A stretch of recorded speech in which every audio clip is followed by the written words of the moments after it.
Hi friends, നമുക്കിത് വായിച്ച് നോക്കിയാലോ. നിങ്ങൾക്ക് വിശ്വാസമില്ലേ? എന്താ സംഭവം നോക്കിയാലോ.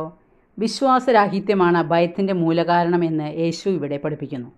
എന്നെ സൃഷ്ടിച്ചു പരിപാലിക്കുന്ന ദൈവം കൂടെയുള്ളപ്പോൾ ഞാൻ എന്തിന് ഭയപ്പെടണം? അവിടുന്ന് അറിയാതെയും അനുവദിക്കാതെയും എനിക്ക് ഒന്ന് സംഭവിക്കുകയില്ല. അതിനാൽ എനിക്ക് സംഭവിക്കുന്നതെല്ലാം എൻ്റെ നന്മയ്ക്കായി ദൈവം അനുവദിക്കുന്നതാണെന്ന് ഞാൻ വിശ്വസിക്കണം, അറിയണം. അപ്പോൾ ഏത് കൊടുങ്കാറ്റടിച്ചാലും ഞാൻ ഭയപ്പെടുകയില്ല. കർത്താവ് കൂടെയുള്ളപ്പോൾ എനിക്ക് ഒരാപത്തും വരികയില്ല. ഈ ബോധ്യം ശിഷ്യന്മാർക്ക് നൽകുന്നതിന് വേണ്ടി തന്നെയാവണം ഉഗ്രമായ കൊടുങ്കാറ്റ് ഉണ്ടാകാൻ ഇടവരുത്തിയതും ആടി ഉലയുന്ന തോണിയിൽ യേശു കിടന്നുറങ്ങിയതും. കാറ്റും കടലും ശാന്തമായപ്പോൾ അവർ യേശുവിൻ്റെ ശക്തി തിരിച്ചറിഞ്ഞു. കടൽ എന്നതുപോലെ അവരുടെ മനസ്സും ശാന്തമായി. യേശു ചോദിക്കുന്നുണ്ട്, അല്പവിശ്വാസികളെ, നിങ്ങൾ എന്തിന് ഭയപ്പെടണം? വിശ്വസിക്കുമ്പോൾ ശാന്തതയുണ്ടാകും, ഹൃദയത്തിലും സമൂഹത്തിലും.